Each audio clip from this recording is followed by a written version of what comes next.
Alright, time for a Hecarim game. Hecarim got some, I'd say, significant changes this patch. Some adjustments to his skills, which I'll put up on screen, and also bruiser item changes, namely Spear of Shojin, for sure. He's gonna kill my ward. That is spicy. Surely they don't chase me, right? That doesn't see me, I believe.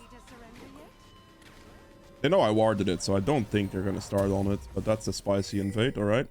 I'm gonna go over here still. Looks like they are extending the aggression. We'll see if Jarvan walks past this ward right here, or if they start on it. He does go for red here. He might still go for the red into my blue, potentially, but that should be a fine situation for me. I do not hope that my team does... Oh, wait. Ornn is trolling, actually. Them stalling Ornn is actually really solid here. It's interesting. So Ornn has no way out now. Alright, well, this is an interesting way to start, I suppose. As I was saying, Hecarim got some significant changes, and that's a pretty hefty leash, this one. Okay, sure, no smite for me. Pretty hefty changes, and namely the Spear of Shojin as well. That item is insane, honestly. Right now, definitely just your first item on Hecarim, regardless of the situation. Because of the way they buffed it, so there's that. Because of that change and the thought process behind that change, I do think that Hecarim is going to be receiving a couple more nerfs in the future, but we are going to have to wait and see on that one, I suppose. We'll see what the Jarvan does here. Currently hasn't shown just yet. So, yeah, I don't want to be playing towards topside here, so I really don't want to go for his topside camps, because playing towards like an Ornn lane is not something I'm really looking to do. Was that minion block? So that's kind of what I'm like not going for here. Could have technically taken a point in E. If I would have seen the Jarvan at any point there, I would have. But he doesn't show at this point yet, so I don't think he's ever going to go for my bot side camps here. My ward disappeared, which means their ward disappeared as well. And I'll just do Gromp first. I will be finishing my full clear, especially now that it took E. But yeah, the bot lane opportunities are just much bigger. Compared to obviously ganking an Ornn is not really going to do much. So definitely want to avoid that. Spike warded river, that's fine.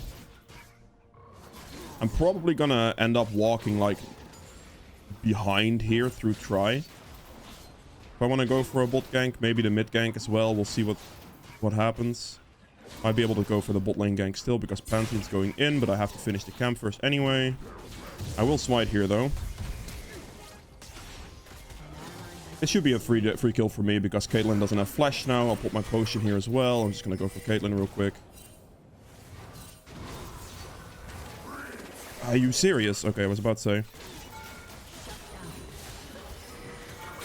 I think dying for this is worth. I actually think it's worth.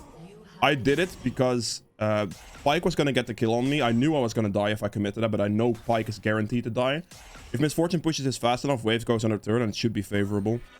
So I actually think that's a good situation for me right there. I'll take this and normal boots. Not the best buy. I should have bought the other, the Clawfield's hammer thingy, but that's fine. Wave is under turret here. They don't get a whole lot out of the deal. I mean, my kill goes to Pyke. I mean, Misfortune gets an additional kill. I get an additional amount of gold and an extra charge. So I definitely think it's worth doing. I knew I was going to die for that play. There was no way out after that one anymore. But it's okay. It's not a summoner's force. What is going on here? Okay.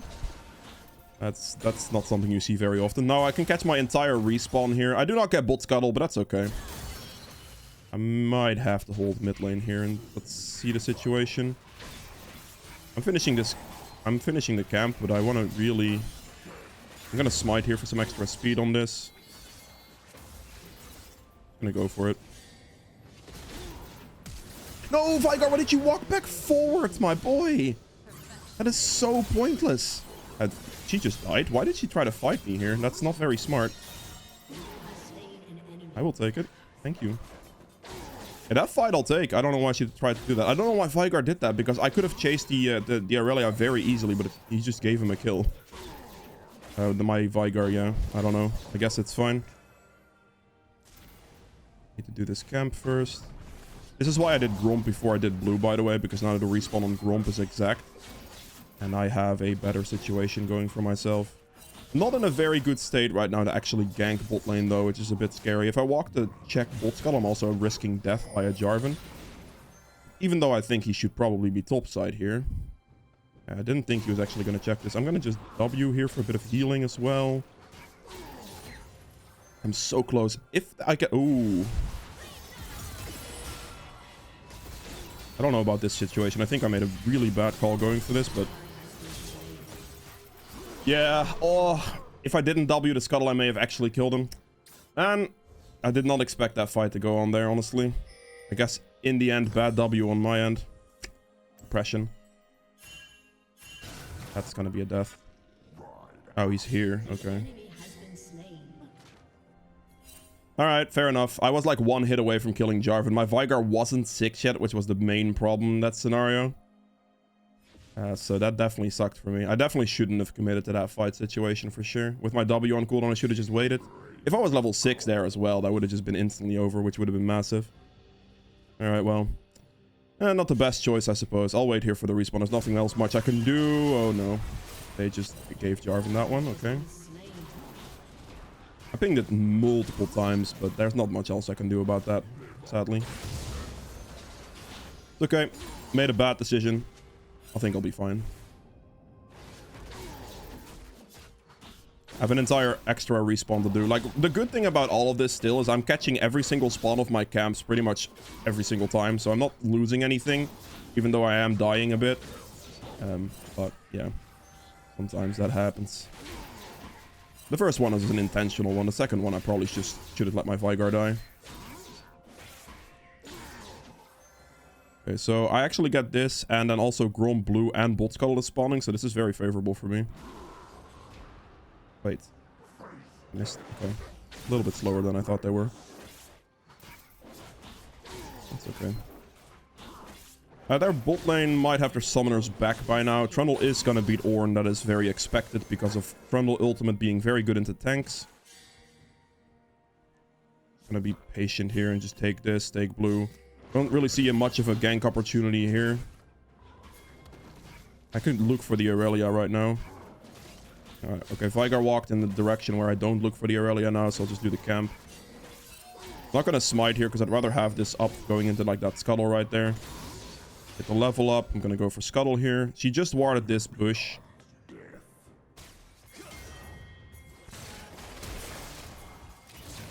I'm gonna go in on the Caitlyn. There we wait for her flash. And then we burst them out. I don't know. I don't know why my Misfortune and my Pantheon were so afraid. Misfortune even still has ult and everything.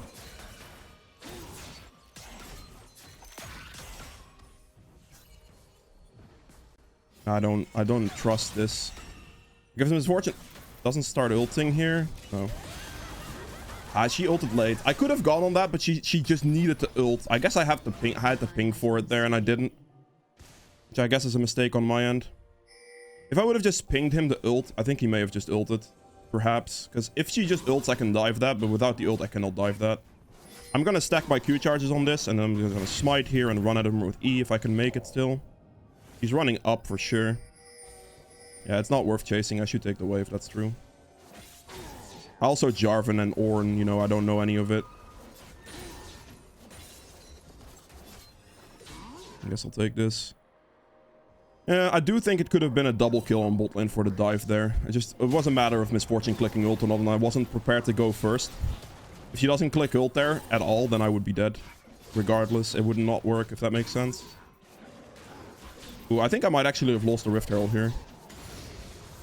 I will take the recall right now because I have a lot of money. Can get my Shojin. I wanted to do the extra camp because this gives me boots. It doesn't, does it?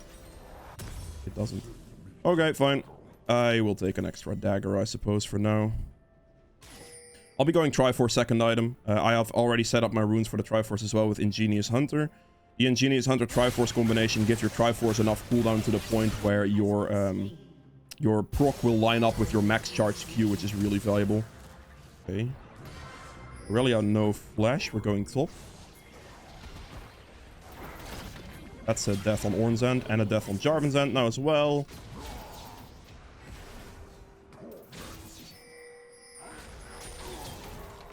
wait. He's gonna have to gone here, right? Yeah, there he is. Okay, good. There's no other way other play could have gone. I know his top side is up, so I'm gonna quickly take that. Because he didn't have it, right? So we actually know it's up. So I can just yoink this real quick without any issues. I'm very strong there with my Shojin finished for sure. I do have to respect the Aurelia in this situation, so I cannot go for Wolves. Because the top laner is going to come out of base. Aurelia has a chance to rotate there, which would be bad for me. I do take the risk of this. She has no HP, so actually I think I'm fine. I'm going to do Herald instead of going mid though. But that does mean it probably cannot get countered on this Herald, because Orange is going to go to wave and Hecarim or Jarvan is probably going to go for like Dragon or bot side, I would imagine. Oh, I'm dead. I got it. My Q is charged up, so I think I might actually be okay. But I'm going to have to walk this way and go for Aurelia here.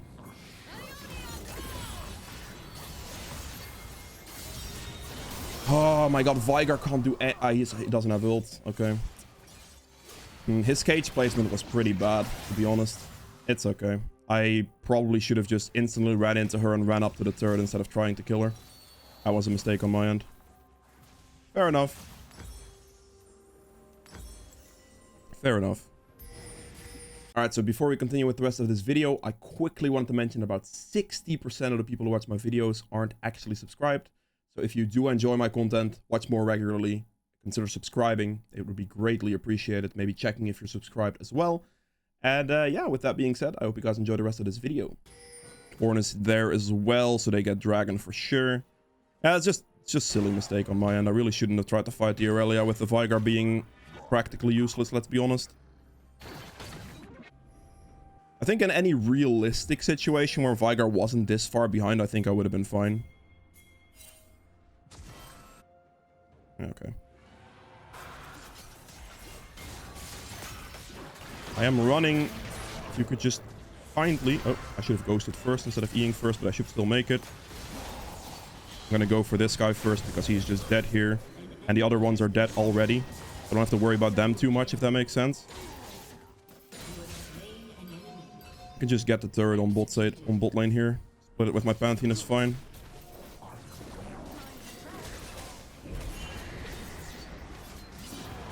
There, so Pantheon gets to jump in. I don't know why he... No, I mean, I guess he would have taken the kill regardless because of his combo. It's okay. Because his thing was basically guaranteed damage anyway, so... I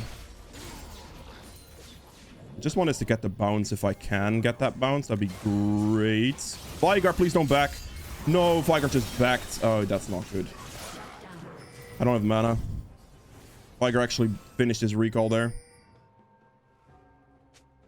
I would have liked to kill the... If I had more mana, I would have been able to finish that, but without the mana, I couldn't, sadly. If Veigar didn't take the reset there, that would have been absolutely free, though. I would have, like, actually committed to it, but yeah, no mana, I can't do much. Couldn't walk into the jungle to get faster mana regeneration either, wouldn't have done anything. This is big, though. I'm still in a very good spot, even though certain deaths, right? Like, it's all good. My CS is very, very good here. Which is like the main thing to note here. Like my consistent tempo in this is very important. Like even though I'm dying, I'm really getting these camps consistently, which is important right here. Okay, overextended there. That's okay. I did make my bot lane very strong though overall. There we go. By the way, in case you're wondering, I have tried the Gore Drinker after Spear of Shojin type setup for Hecarim, but I really like the Trinity Force much more. Just much better in my opinion. I do have Triforce in base, I get this, but I don't want them to push this turret for free. Pantheon doesn't have ult. Gonna wait for her passive to time out. And now I go. That's not best. Okay, I'm gonna have to ult out of this situation or I'm dead. That's fine, that's Ignite used and several ults used, not a big deal. They probably get the clean up because of it. Let's Ignite from Aurelia down. Get my Triforce here and then I'll just regenerate and run out of base again to blue. I didn't overcommit to the fight. I did not think that the Caitlyn was going to be there. I thought it was just going to be Aurelia and Jarvan, which would have been more fine. But with the Caitlyn there, I just had to ult out. And that's why you also don't ult into the play like that. You always want to E in first. Because then you have the potential to either chase a flash or to get out, which is really important. This is my smite upgrade. That's big. Good, good, good. There's a ward here. An ally has been slain. I'm gonna go mid here. This is warded as well. Oh wait, he's actually very low. I should not be pinging him like that. Make sure I don't get hit by the Aurelia there. And this should be clean up for me. Yep, very nice. Good flank. I did not notice the Pantheon was that low. Like pinging him obviously doesn't make any sense if he's that low. I'm pretty sure his topside camp should be here.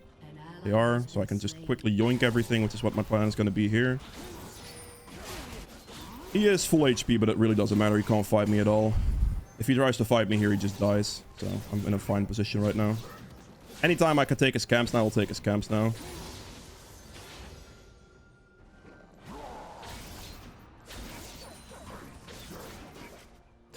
There we go.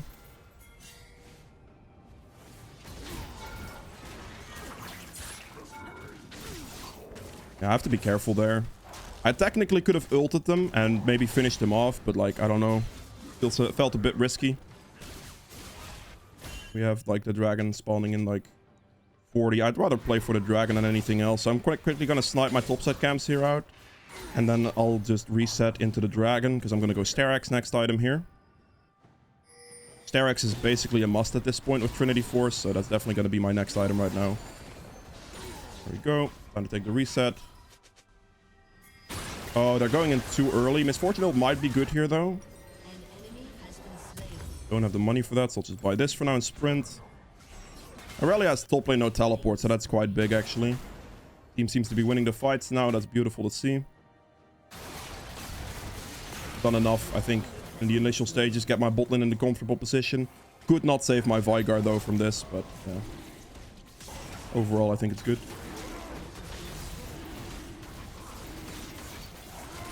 Yep. Gonna go in on this. Interrupt him. Build ahead of him so he goes backwards. I don't know why my Pantheon is just not here, but he's dead anyway. I don't know why my Pantheon left me there. It doesn't make any sense to me, but okay. To pick up red buff here, max W first still, of course. Or second, sorry. And I'm just like really looking for his camps right now. I want to make sure I can take as many of these as possible. Like consistently looking for his respawned camps is very important right now. 1500 gold for that. Still have some time to get the Herald here, so I'm actually going to move for that instead of doing like my bot side camps right here. Also, his top side should be respawning relatively soon here as well. I'm going to go for Caitlyn.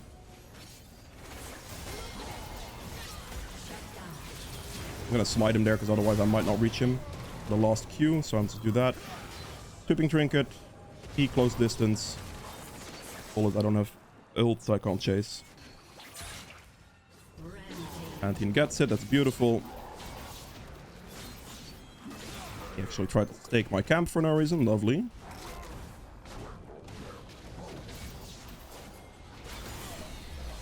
I guess I can give it to him.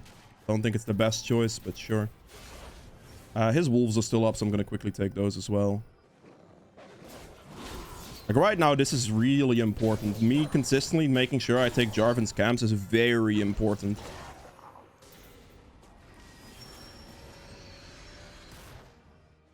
So I would absolutely what is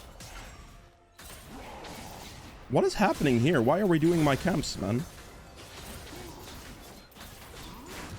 I'll smite that just in case, because I want the experience and the gold from it.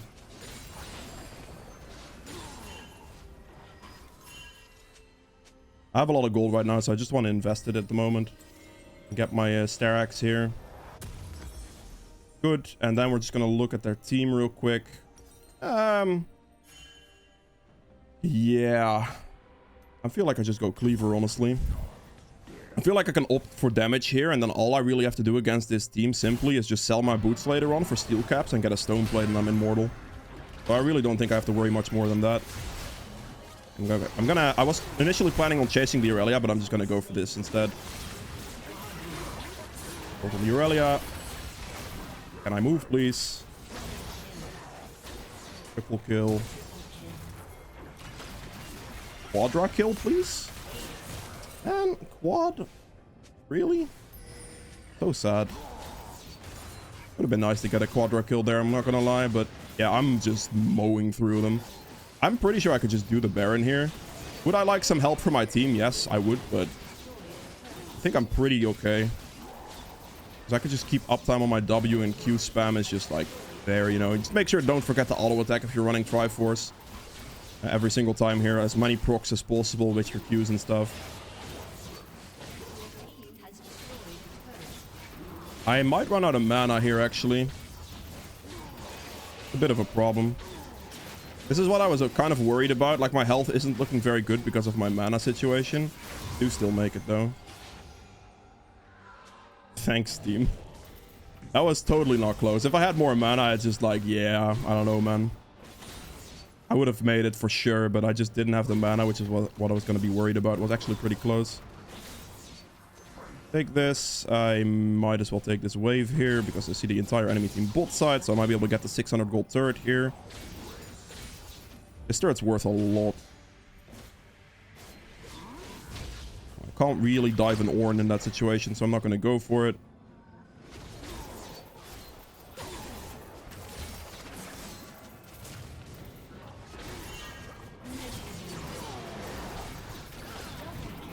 Yeah, I'm just chilling, man. There's not much they can do against me, let's be honest.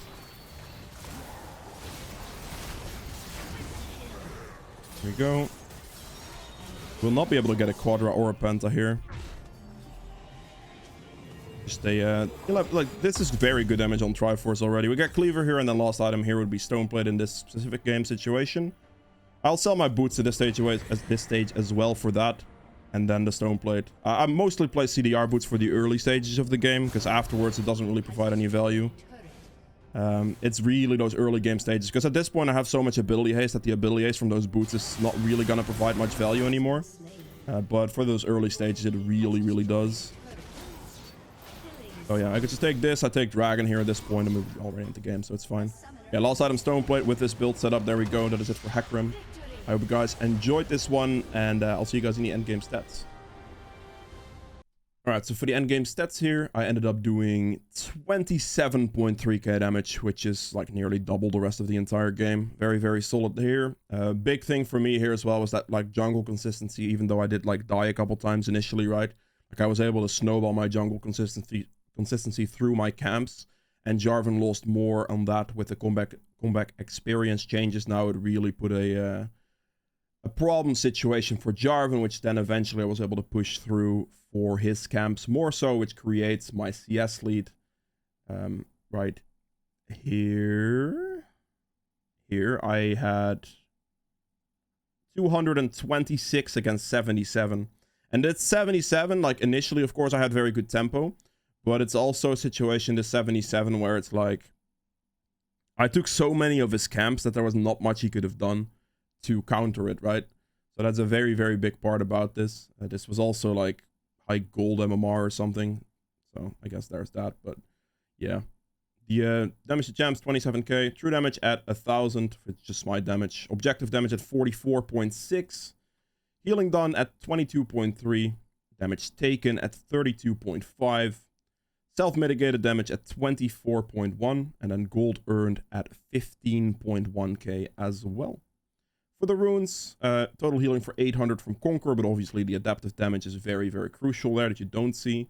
We have Triumph for a bunch of healing, bunch of gold. Tenacity, CC reduction, Last Stand for more damage in closer fights. Did of course not do a whole lot in this game specifically. You can definitely take Coup de Grace instead, but I'd rather have Last Stand for when it actually matters instead of having a bit more overkill damage, because I don't really care about that too much. And then Eyeball Collection for 18 AD and Ingenious Hunter to, as I said earlier, bring the Trinity Force cooldown in line with your Q, so you have a lot of procs off this. And then also it's really good for like Sterax cooldown and also Stoneplate cooldown, so it does end up helping there a lot as well, but it's mainly to bring your Trinity Force cooldown low to the point where you can insta-proc it every time basically off of your Q, so you get a lot of like Spellblade uptime out of it basically. So yeah, that is it for Hecarim. I hope you guys enjoyed this video. If you did, make sure to hit the like button below, and I will see you guys tomorrow with another one. Bye.